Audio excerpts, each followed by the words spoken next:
네, 나라살림연구소 정창수입니다. 오늘은 지방재정관리제도에 대해서 말씀드릴 텐데요. 참 말 어렵습니다. 재정관리제도. 그러니까 이 재정을 전체적으로 관리할 때 어떤 제도를 해야 되는가 뭐 이런 건데요. 일단은 사전적 제도가 있어요. 이건 뭐냐면 지방재정 영향평가라는 제도가 있고, 이거는 어떤 사업을 하려고 할 때 이게 지방재정에 어떤 영향을 줄 건가 이런 걸 하는 게 지방영향평가 제도고요. 두 번째는 중기지방재정 계획이라는 게 있습니다. 이제 향후 5년간 우리 지자체의 재정을 어떻게 쓸 건지에 대한 플랜을 만들어 놓은 거예요. 그 다음에 투자심사라는 게 있어요. 투자심사는 주요 사업에 대해서 투자를 해야 되냐 말아야 되냐를 결정하는, 왜 투자를 해야 되는지에 대한 걸 분석하는 투자심사 제도입니다. 그 다음에 지방채 발행 한도액 설정이 있어요. 뭐냐면 지방채를 발행하는데 무한정 인정해 줄 수가 없다. 그러니까 얼마까지는 지방채를 발행할 수 있다라고 한도를 설정한다. 이게 이제 사전적 거예요. 예산을 편성하기 전에 하는 거죠. 사후적 제도가 있습니다. 사후적 제도는 뭐냐면 예산을 편성하고 끝나고 난 다음에 하는 거예요. 첫 번째는 주요 재정사업 평가예요. 지금 주요한 재정사업들이 어떻게 진행되고 있고, 그렇기 때문에 향후에 어떻게 했으면 좋겠다. 뭐 늘려라, 줄여라, 방법을 바꿔라, 이런 것들 얘기하는 거고요. 그 다음에 재정 분석 및 진단이라는 게 있어요. 이건 뭐냐면 재정을 어떻게 쓰고 있는지를 분석을 해가지고 그걸 진단하는 제도인데, 이게 지금 한 30년 정도 됐는데, 이거를 행안부가 지방자치단체를 비교 분석해가지고 점수도 매기고, 추세가 나빠지는 곳들에 대해서는 경고등도 올리고 등수도 매겼었어요. 근데 등수를 최근에 발표를 하지 않습니다. 그래서 저희 나라살림연구소가 그 행안부 자료를 가져다가 발표를 합니다. 제가 강의를 해서 보면 자기 지역이 몇 등인가 이런 건 굉장히 관심이 많아요.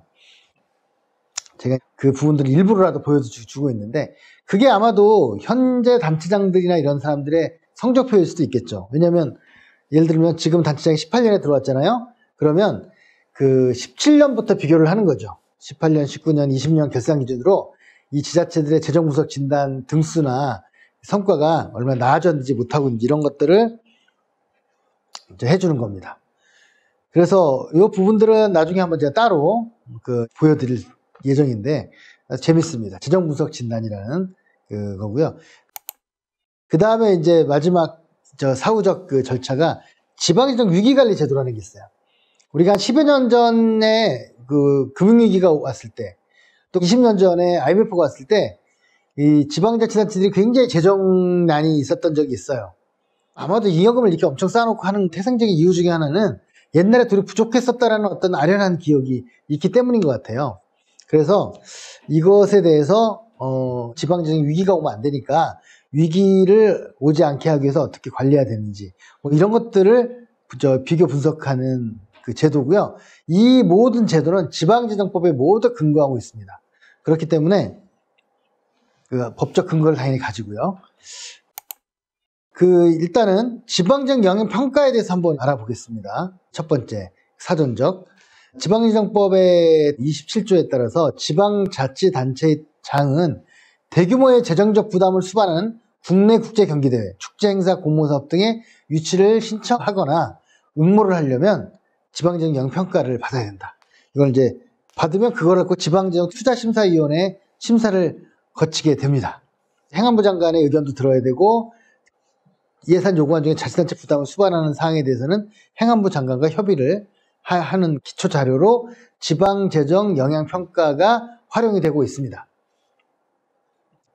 건전한 운영을 이제 하기 위해서 하는 건데, 그럼 어떤 평가 항목이 있느냐, 어떠한 대상 사업이 있느냐 했을 때, 지방사업 같은 경우에는 주로 국내 국제 경기대회 같은 거, 그다음에 공연축제 같은 행사성 사업, 그리고 총 사업비가 30억 원 이상인 사업들, 그리고 반복적인 사업으로서 이미 지방재정 영향평가를 받은 거에 제외를 합니다. 근데 이제 처음 새로 시작하는 것들을 얘기하는 거고요. 그리고 공모사업 등 유치를 신청하거나 공모하는 사업으로서 총 사업비가 100억 원 이상인 사업들은 대상이 되고요. 그리고 법령에 따라 의무적으로 시행하는 사업 중에서 행정안전부 장관이 고시하는 사업들, 이런 것도 대상이 됩니다. 그리고 국가사업 같은 경우에는 총 사업비가 500억 원 이상이고 지방재정 부담이 200억 원 이상인 신규 사업을 지방재정 영향평가 대상 사업으로 한다고 합니다.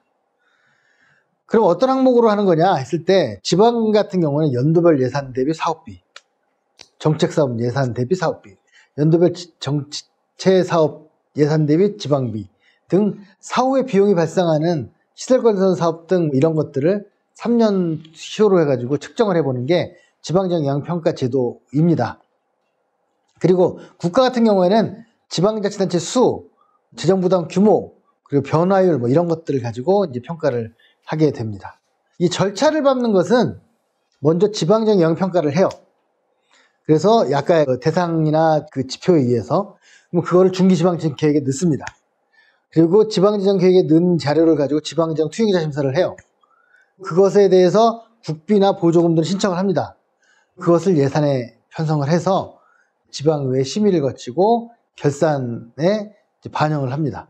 이런 게 지방재정 영향평가의 제도의 절차라고 볼 수 있습니다. 그리고 중앙정부 같은 경우에는 이제 그렇게 안 하고 조금 다르게 합니다. 먼저 국가재정운영계획을 수립을 해요. 그리고 그 수립한 하에서 개별 사업에 대해서 지방재정 영향평가를 하고, 그리고 그것에 대해서 국가보조금 부담비를 산정합니다. 그걸 가지고 예산 요구서를 작성을 해서 5월 말까지 예산 요구서를 작성을 해서 기재부에 올리면 기재부가 그에 대한 답을 서로 주면서 6, 7, 8월 이 석 달 동안 예산 협의 사정을 합니다. 그래서 그걸 가지고 9월 3일 날 국회 예산의 예산 심의나 그 확정을 하는 것으로 지금 진행이 되고 있습니다. 여하튼 지방재정 영향평가는 지방재정을 관리하는 것에 있어서 가장 첫 번째 이 절차이고요. 그리고 사전적 의미를 가진다. 이걸 가지고 중기지방재정 계획도 세우고 수자심사도 하고 지방재정의 그 여러 가지 절차들을 밟아가게 된다 하는 말씀 드리고 마치겠습니다. 구독, 좋아요.